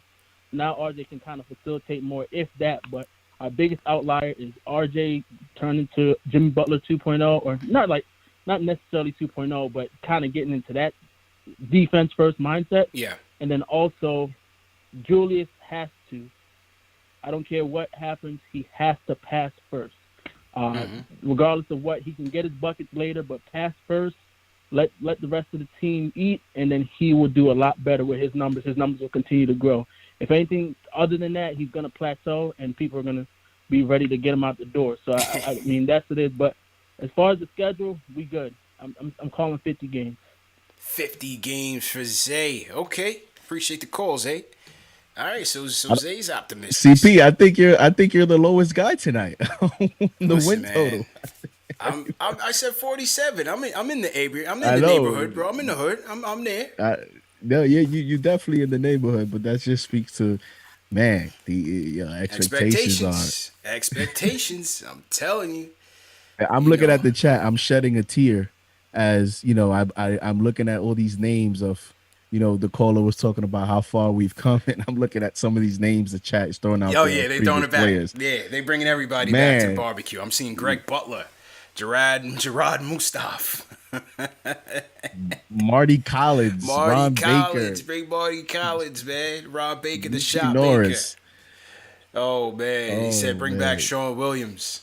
Salute to Cardi 151 in the chat, says peace KFTV. What's going on with Bacon? Is he in or is he out? Been here from the beginning, and I'm loving the come up hashtag. We finally here. Yeah, so I said earlier on the show that Dwayne Bacon, he's on a non-guaranteed deal, so it's just a training camp deal. Will he make the team? I mean, stranger things have happened, but you got to figure that they would have to make a move to accommodate him. I don't have the depth chart in front of me, JD. I don't know if you have it handy right now to see who we have on the roster right now, but I think we're pretty full. I think we're pretty full. Yeah, according to this man, we have 1, 2, 3, 4, 5, 6, 7. Remember Sims is on the two-way, so don't count him in the 15, in the 15 man. Sims is like he's like 16, 17 technically. So and how about Luka? Luka's young. Luka's on, so he's part of the 15. Right, so you got Kemba. Yeah. Luka, Obi, that's 3. Mm-hmm. Rose, Mitch, 5. Mm-hmm. Randall, Quickly, 7. Nerlens Noel, 8. Mm-hmm. McBride, 9. Knox, 10. Mm-hmm. Grimes, 11. Taj, 12. Mm-hmm. Fournier, 13. Burks, 14. Barrett, 15. 15. So that's 15 without adding. That's 15 already, right? Yeah. And then I said Sims already has one spot of the extended roster. So Sims is on the two-way. You figure maybe the other Sims gets a two-way maybe. I figure Aaron Sims, say Sims or Walker get the other two-way maybe. Right? Yeah. And then you already counted Vildoza in that 15? Yep. Right, so Bacon is on the training camp roster, so he's 18. Rokas didn't sign a deal. He's stashed in Spain. They have his draft rights. Yep. So then if that's the case, then we have 2 more training camp spots open. Right, unless you factor in MJ Walker, who's 19. Yeah. Yeah, because I counted 15 without adding both Sims, and without adding Bacon. Sims, Bacon, Walker. That's 19. So you have 20. They have one more spot that they could offer up on a vet minimum deal for a training camp roster, but it's set. The roster's set. Yeah. So in other words, for Bacon to make the team, they either got to get rid of Knox or get rid of Knox. They're not getting rid of Vildoza. I don't think they're going to get rid of Vildoza based on the money that they paid him to come here. Nope, and you would have thought they would have gotten rid of him by now. Yeah, I don't think they're going to do that. There was plenty of opportunity to do that with some of these signings to create cap space. Yeah. There was opportunity to do that. You know, the guy got hurt, and they still keeping him after summer league. He's still on the team. We talked about the money they spent with the fee to get him. I think they're going to give him a legitimate shot to at least stick on the roster here in preseason. Yeah. Yeah, so that the roster, I mean, the main roster is pretty much set. I think it's pretty much set. So I don't think Bacon will end up making it. But again, stranger things have happened. Knock on wood. You hope everything stays healthy. But I think just like Gilchrist, you sign these players because you like the player, right? Mm-hmm. There's something that you saw that you like, so you sign them now. And what you do is, it gives you an opportunity if something catastrophic happens, somebody gets hurt, one of your wing players gets hurt, then you already have somebody to kind of slide in there. Other than that, no. Yeah, I agree with you there. All right, JD, so we're going to close with the closer. We're going to give away the ball, the RJ basketball. We hit 1,000 people in the chat. Hit that thumbs up button for you boys. We only got 531 likes. Let's get up to 1,000 before the show's over. CPJD here. We just had Puma from Black Ink Crew in the building. We had a special guest. We were breaking down the schedule, talking all-season talk. Great show. Let's close it out. J Boogie, what's happening, bro? Salute. Three capital S's. First thing first, before I go any further. Can y'all hear me clear? Loud and clear, man. Always loud and clear. What's good, bro? Okay, I decided, call in on the house phone, you know what I'm saying, because I'm watching out for my sister on the other phone. I'm getting ready to ride up top and take care of my sister and lay her to rest Tuesday, so I'm on my way. I'll be giving you a call tomorrow. No problem. But shout out to everybody in the chat, man. Keep doing what you're doing, man. Love and appreciate every effort, every thought, every ear, every finger that type. Everything about y'all, man. Y'all are the ones that make up the podcasters, that make up the Knicks fans, and make up the rosters and everything. It's everybody that's in the chat, man. We love and appreciate you all. You know what I'm saying? Go left real quick. If you fantasy, you got a good looking book of the day. You can draft Barkley somewhere between 3 and 5 because you should be handcuffing Barkley. Yeah. Now you know you got a handcuff. That's the thing with me, J Boogie, man. That's the thing with me in fantasy. I'm never good at handcuffing the backups with the starters, man. I never get a chance to do that in fantasy, man. That's been my one weakness in fantasy football. My one weakness. Don't worry about it. Yeah. I'm a phone call away. I am a fantasy monster. Let's go. Yo, when is your draft, bro? I forgot. When is your draft, man? Don't let me miss that, bro. Please. Oh, that's already gone. Everybody don't fill that up. It's over with. It's gone. Yo, J Boogie, my fault, man. You should have reminded me, bro. My fault, man. Man, don't even worry about it, man. But what I want to say real quick, it's almost time. And when I say it's almost time, all that off work you putting in, you trying to get your game up, work on this, work on that, you know what I'm saying, develop your game, it's almost time to show and prove that. It's almost time for you to get in the camp and show that off, you know what I'm saying? Mm-hmm. Because really right here what we got guys that's trying to take people jobs, and we got guys that's trying to keep their jobs. I love the competition that Leon Rose has put inside our 90 That's seconds. The thing we got, man. Y'all talking about you want to know we got 15, 16, 17. When was the last time we could say we had an 18, you know what I'm saying? Yeah. Half a 36, you know what I'm saying? Half a 72. Those are numbers that, you know what I'm saying, that accumulate and look good for what we got going on. I love the competition. Get in the gym. Get ready. Yeah, shirts and skins. You ain't got no jersey yet, so you in skins.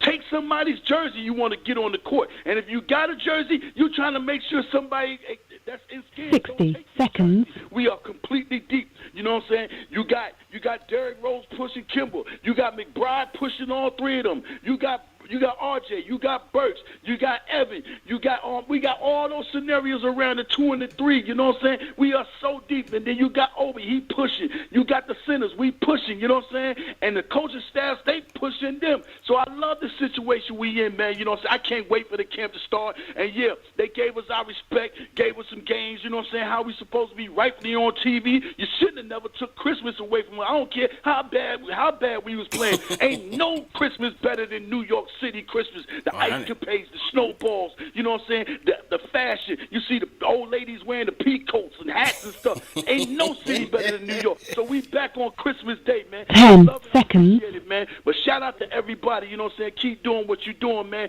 It's a beautiful day, a Sunday, a blissful day. Should have been family day. And don't be mad. Oh man, I gotta go to work Monday. Be happy you got a job to get up and wake up and go to tomorrow. You know what I'm saying? So salute, salute, salute. 3 capital S's. I love y'all, man. Keep doing what you're doing. Protect yourself. That thing is still out here. And you know my routine. You know what I'm saying? Fathers, love your kids. Mothers, love your kids. Husbands, love your wives. And wives, love your husband. That's family. Shout out to my man, you know what I'm saying? Griselda. That's my young boy. You know what I'm saying? Right there. He coming up. He on the rise right there. You know what I'm saying? And you know, of course, I got the young Lloyd Banks. You know what I'm saying? And shout out to our baby girl. She's somewhere wondering room and flying in a hot jet. And shout out to my man Super Dave, man. Keep doing what you're doing, man. Salute, salute, salute. 3 capital S's.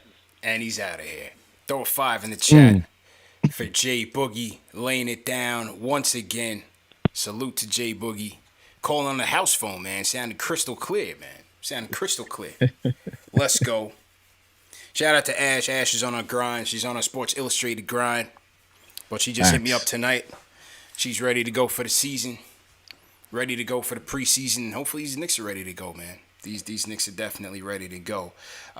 Great show tonight, JD. Let's give away the ball. Salute to the people. If you guys haven't already, man, as Jay Boogie said, make sure you go out and catch that Evan Fournier interview. The first interview, JD. The first one. Where did he go? He didn't go to the papers. He didn't go to ESPN. He came to speak directly to the people. He's a man of the people. And you know what the best part was that a lot of people got some insight into who he was, who he is as a player, how he approaches the game. You know, we gave him that. We gave him that. And that was big, man. I appreciate him for doing that.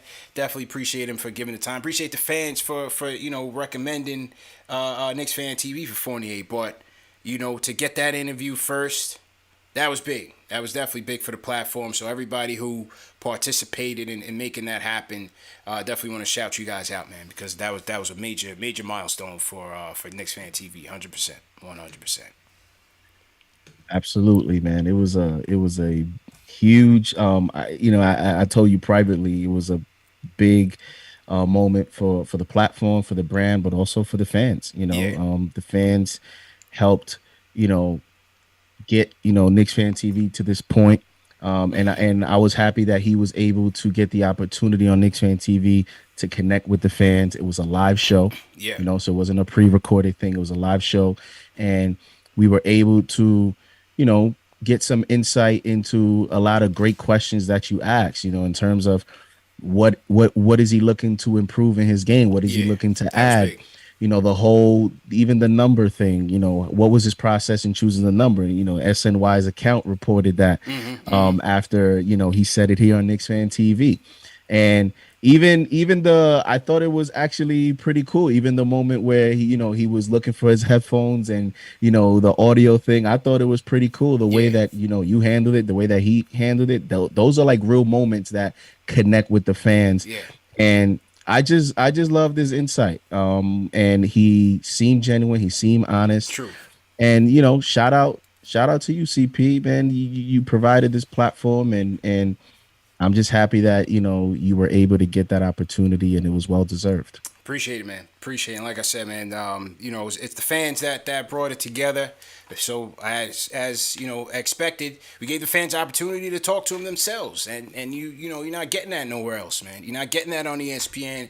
You're not getting that on these other stations. Not to knock them, they do their own thing, but this is a different age. This is a different time. And we should be able to put together a forum that's respectful and that's, brings fans together that have knowledge and sense. And that's all fans, man. We are analytically driven, and we come to the table and represent ourselves well, represent the fan base well. And for teams to not take the opportunity to do that, teams do it, but they do it for the people that pay money. They do it for the season ticket holders, right?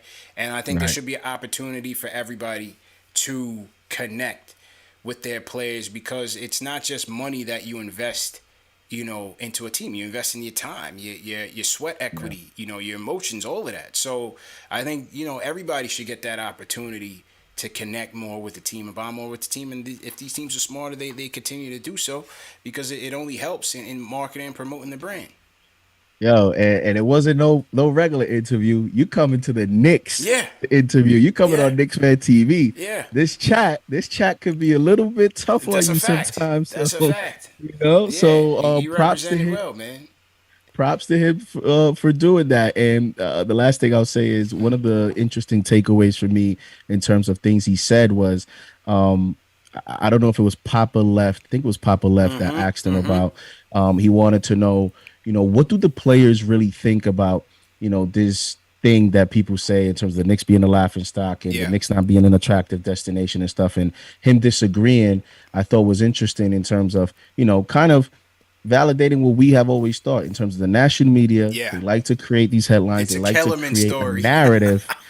Right. And then the players, actually think something differently, and I always say there's other personal factors that factor into New York. You have the taxes, you have the weather. This is a new generation, and it's basketball. Players want to be in positions to win. In this NBA, technology and the media and endorsements, players can make money anywhere. Players want to be in situations where they're put in the best situations to succeed, to produce, and to win. And that's why now the Knicks are in that conversation. It's not only because of the New York market, it's because we actually are producing a product out there for everyone to see that is resulting in winning basketball. True. 100%. 100%. You hit the nail on the head. Definitely hit the nail on the head. Well said, man. Let's give away this basketball, wrap up the night. So to everybody in the chat once again, let's do the damn thing. So real quick, let me hit my contest music here. Okay. JD, did you sign up for the giveaway? You know what? To be honest, I did not, because I don't want nobody to say that it's fixed. I got you. Or anything. You could have done it. You could have done it. All good. Definitely all good. Okay. All right. So we had over 5,000 entries, bro. Believe it or not, 5,000 entries. Wow. And who's gonna win it? The winner is, and I can't show it like I usually show with the other giveaways, because this has like people's email addresses, so I gotta be cognizant of privacy and things like that. So I can't show it. But there's no foot tricks here, people. There are no tricks. The winner of the RJ basketball. Now this is gonna be crazy because he only put one name. It's kind of like Prince, but I'm not gonna put his email out there. We're just gonna reach out to him separately. So his name is Michael. Congrats to Michael. And if you think that's you, my apologies in advance, because there's only one person who we're gonna reach out to by this email that I can't give out. And he left his first name Michael. You have 100 Michaels here. Yeah, we probably got 1,000 Michaels in here, man. So, you know what we're gonna have to do for future giveaways? We're gonna have to make the last name mandatory, because this could be anybody. But Michael is the winner. He has an email address that we're gonna reach out to, and he's gonna have a couple days to claim it. If he doesn't claim it, we'll go to the next person. That's really as much information as I can get, because I can't give out the person's email address. So you already got a few Michaels in the chat. Yeah. Apologies in advance. Dave will reach out to Mike. And it had to be like the most common name in the history of mankind, right? Right. You know what I'm saying? It had to be the most common name in the history of mankind, but that's the name that came out the hat. And I have an email. Hopefully it ain't Jordan trolling us. Yeah, hopefully it ain't Jordan. And yeah, that's the story, man. JD, go ahead and sign out, man. Great show, and it's always fun to be a part of these moments. When we have these engagements with the fans tonight, giving away the RJ basketball. So KnicksFanTV, every show continues to elevate and elevate. Yes, sir. And thank you for having me. And on Twitter, if you guys would like to follow me, is JD Sports Talk NY, and on YouTube is JD Sports Talk. Pretty simple. And let's get ready for the next phase in the off season. Let's do it, man. Let's do it. And once again, so to everybody in the chat, hit that thumbs up button for you boys. Remember, the show's presented by Manscaped. Go to manscaped.com, enter promo code Knicks for 20% off plus free shipping. Fellas, go out there and support the channel. Go get the Lawnmower 4.0 and their gift packages. Get 20% off plus free shipping with promo code Knicks. Also, remember that the show is available in audio podcast format, Spotify, Apple Podcasts, Google Podcasts, all the major platforms. So if you miss it in video, you can always catch it in audio, including the Evan Fournier interview, Spike Lee, the Kemba Walker fan reactions. We did over 1 million views in the last month. 1 million views in the last month alone. There is no off season on KnicksFanTV. We keep it rocking. The fans are always into this. 1 million views alone in the last month. So again, appreciate everybody for tuning in, for supporting, sending the super chats, donating, and building this channel up, man. We out of here. CPJD out of here. Peace.